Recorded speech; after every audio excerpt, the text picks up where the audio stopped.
Hello everyone, hope you all are doing great. So हम Osho zen tarot deck की series continue करते हैं और आज का जो हमारा कार्ड है that is two of rainbows, जिसका नाम है मूवमेंट टू मूवमेंट।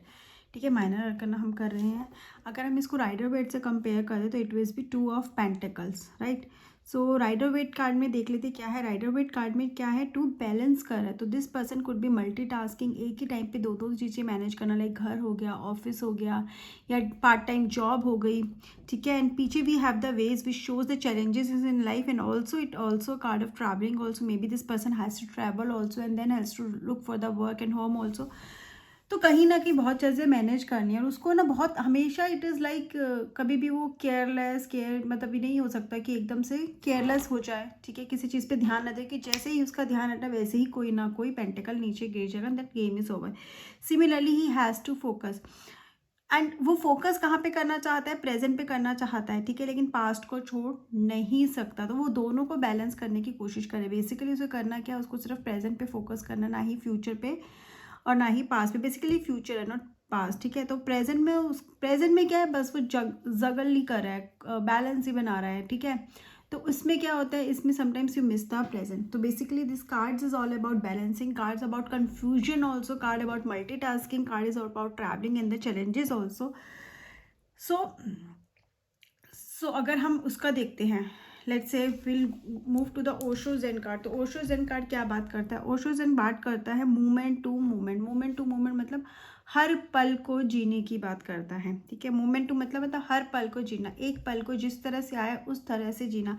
जहाँ पे पेंटिकल्स जगलिंग की दिखा रहा है, कि कन्फ्यूजन दिखा रहा है, बैलेंसिंग ही दिखा रहा है, ये भी बैलेंसिंग दिखा रहा है, बट ये बैलेंस किस पे बोल रहा है, कि अपने प्रेजेंट पे फोकस करने के लिए बोल रहा है।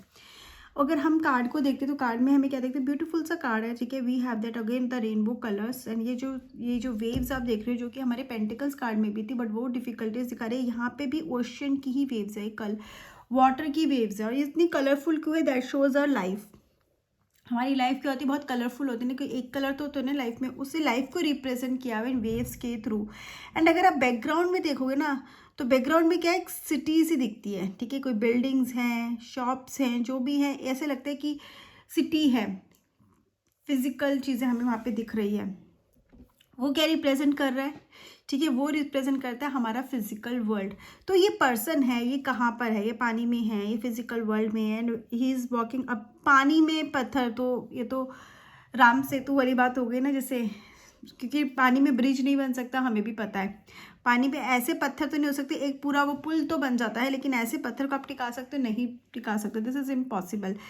और उसके बाद he is walking on those fail, तो फ्लोट नहीं करता, लेकिन कर भी जाता है, he is walking on that stones. तो वो क्या, ये बेसिकली इसका क्या मतलब है, इन सब चीज़ों का मतलब है कि ये लाइफ के जो मूवमेंट्स हैं, ठीक है, छोटे छोटे हमारी लाइफ के जो मूवमेंट्स होते हैं, ये फिजिकल वर्ल्ड है जिसमें हम हैं। ठीक है, और ये वो वर्ल्ड है जो हमारा ड्रीम वर्ल्ड बोल सकते हो। तो ये पर्सन दोनों में है, फिजिकल और ड्रीम वर्ल्ड में। इसको बोल सकते हो ना, फिजिकली प्रेजेंट, मेंटली एब्सेंट। वो है यहाँ पर, बट वो कहाँ, अपने ड्रीम्स में जी रहा है, अपने ख्यालों में है।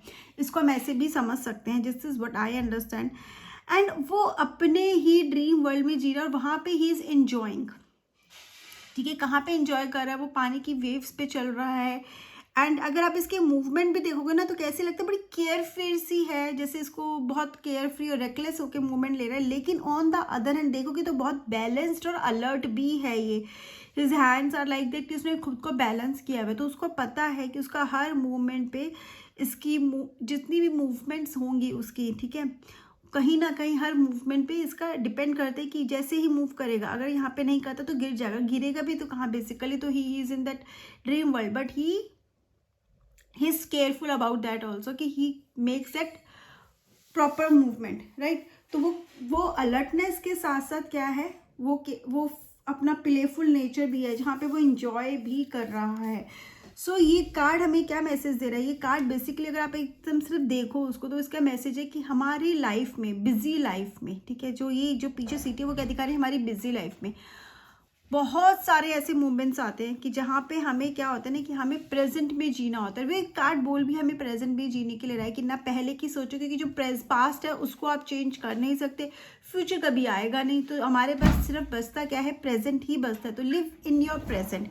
और अब इसको प्रेजेंट में कैसे जीना है, इसका क्या मतलब है, वेव्स है, बिल्डिंग है, इसका क्या मतलब हम फिजिकल वर्ल्ड में रह रहे हैं, we are running after ambitions, ठीक है। हमारा कोई ना कोई गोल है, एम्बिशन है, बिजी है, कोई ना कोई प्रॉब्लम्स, हम सबके पीछे भाग रहे हैं। बट हर बार हम जब भी वी आर रनिंग, हम कोई ना कोई टारगेट्स अचीव करने के लिए, कुछ ना कुछ अचीव करने के लिए we are just running running and running. लेकिन हर बार क्या होता है कि मूवमेंट्स आते हैं जहाँ पे आप इंजॉय कर सकते हैं, गेट टुगेदर हो सकता है, we can live our life. तो लेकिन हम वो मोमेंट्स मिस कर देते इसलिए कि नहीं, हमारे को क्या करना है, काम पे फोकस करना है ताकि हम और अच्छा अपना फ्यूचर कर पाए। तो ये कार्ड बोल रहे हैं कि फ्यूचर के बारे में भूल जाओ, प्रेजेंट में ही जियो। प्रेजेंट में आप को कोई वो नहीं है कि आप अपना काम मत करो, लेकिन अगर कोई ऐसा मोमेंट आता है, ठीक है, कोई ऐसे गेट टुगेदर आता है, कोई आपकी लाइफ में ऐसे सिनेरियोज क्रिएट होते हैं जहाँ पे you can enjoy your life, तो you must enjoy your life. अपने ड्रीम वर्ल्ड में रहना भी ज़रूरी है इस फिजिकल वर्ल्ड के साथ, क्योंकि वही है जो आपको होप देता है, वो आपको आगे मूव करता है। एंड अगर हम देखें तो ये एक और मैसेज देता है कि लाइफ में जो मर्जी आ जाए हमें उसकी परवाह करने की ज़रूरत नहीं है।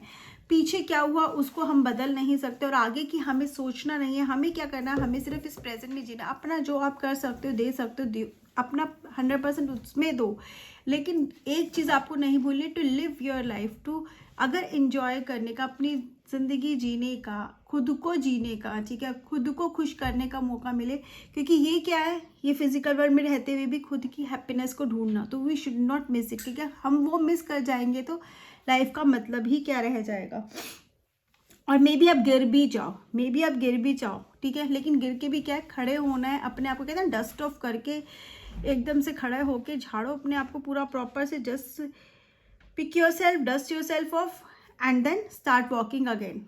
हंसो खुद पर, क्योंकि ज़िंदगी तो गिरना और खड़े होने का ही एक मतलब है, राइट। अगर हम गाइड बुक देखते हैं ना, तो गाइड बुक में एक मेंशन किया हुआ है कि आप प्रेजेंट में तभी जी सकते हो कि अगर आपको कोई एम्बिशन नहीं है, अगर आप पहले से कंडीशन नहीं हो, जजमेंटल नहीं हो, या आप फ्यूचर के बारे में नहीं सोच रहे, पास्ट का कोई कैरी नहीं करते, तभी आप कर रहे हो। मतलब if you have no ambition, no achievements and only you live in present, तो मैं इससे अग्री नहीं करती हूँ। आई फील दैट कि इट इज़ नॉट दैट कि आपका एम्बिशन ना हो, आपका एम्बिशन बिल्कुल हो सकता है, ठीक है। आप एम्बिशियस भी हो सकते हो, जजमेंटल भी, बट उस जजमेंट्स को ड्रॉप कर सकते हो। आप अपने मूवमेंट्स, अपने वो जो प्रेजेंट में जो एक छोटे छोटे आपके पास चांसेस आते हैं, मूवमेंट्स आते हैं, उनको आप इंजॉय करो, उनको मत करो। That is movement to movement when you live in your present.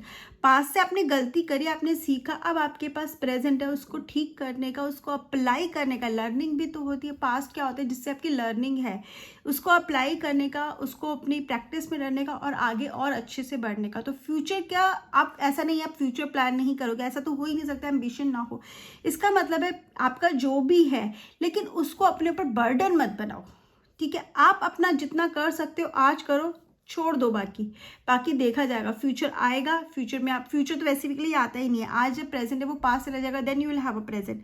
तो वो जो आज हमारा फ्यूचर हम सोच रहे हैं वो हमारा प्रेजेंट बनेगा, फिर उस टाइम पे आप जितना कर सकते हो उतना करो। लेकिन इस भाग दौड़ में you must not forget to enjoy your life. Balance बनाना बहुत ज़रूरी है।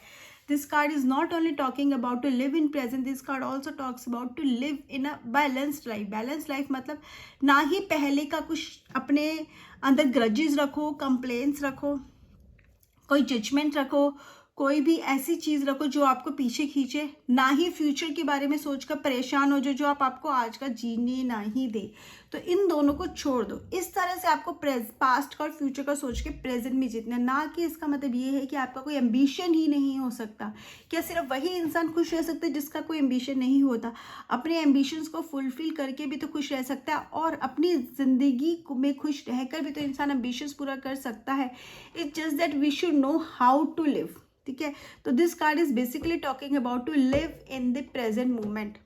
एंड मैं ये कार्ड जनरली हम रिलेशनशिप रीडिंग में बहुत सारे लोग ओशो ज़ेन यूज़ नहीं करते, बट अगर ये कार्ड आ रहा है रिलेशनशिप के अंदर भी, इफ़ यू टॉकिंग अबाउट कि आपका पर्सन आपको कमिटमेंट देगा या नहीं देगा, तो फिर मैं यहाँ पे ये बोलूँगी कि यू कमिटमेंट के लिए आप उस पर रिलाई नहीं कर सकते, क्योंकि this person lives in the present. Present में जैसा है ठीक है, आगे का वो सोच ही नहीं रहा है, ना ही आगे की उसने कोई प्लानिंग की, अगर की भी है तो उसको प्रेशर नहीं करा, तो येस उसमें ये पॉजिटिव नहीं है। क्योंकि अगर आप इसको जर्नल रीडिंग में भी यूज़ कर सकते हो Osho Jain, I am not saying आप नहीं कर सकते, बट आपको रीड करना आना चाहिए card, you can do it. So yes आपको इन चीज़ों का ध्यान रखना है। बट अगर हम बेसिक मैसेज समझे इस कार्ड का क्या है, तो basic message live in your person, find a balance life. अब आप इसका मतलब ये नहीं है कि आप लेट्स से कि आप शायद ये पर्सन में भी शॉपिंग करने गया, बाहर मार्केट के अंदर है, मार्केट के अंदर तो ये है ठीक है, लेकिन उसके बाद क्या अपने ड्रीम्स में भी उसके कुछ दिमाग में चल रहा है, तो फिजिकली का है मार्केट में, लेकिन दिमाग में उसके क्या चल रहा है, मे बी थिंकिंग समथिंग कि हाँ मैं यहाँ पे जाना, मुझे उससे मिलना है, जो भी है, he is living in is present. So इसका मतलब ये नहीं कि उसको ये नहीं अवेयर कि वो मार्केट में, उसको अवेयर है कि he is in the market, he is very much aware that he is in the market. But इससे इससे उसका जो सोच है, उसकी जो ड्रीम्स है, उसकी जो इंजॉय करने का मोमेंट है, वो उसको भी इग्नोर नहीं कर रहा, right. So this is what we live in the present. Hustle bustle वाली ज़िंदगी तो चलती रहेगी, हमेशा चलती रहेगी, हम भागते रहेंगे, लेकिन जब भी कोई लाइफ में मौका मिले जहाँ पे हम खुश हो सकते हैं, अपने मन की कर सकते हैं, we can make ourselves happy, we can make others happy, we must not miss that chance. तो this is what this card talks about as, ये जो मुझे समझ में आया, ठीक है। If you have different opinion please let me know. This is the card moment to moment. Bye bye, have a great day, take care.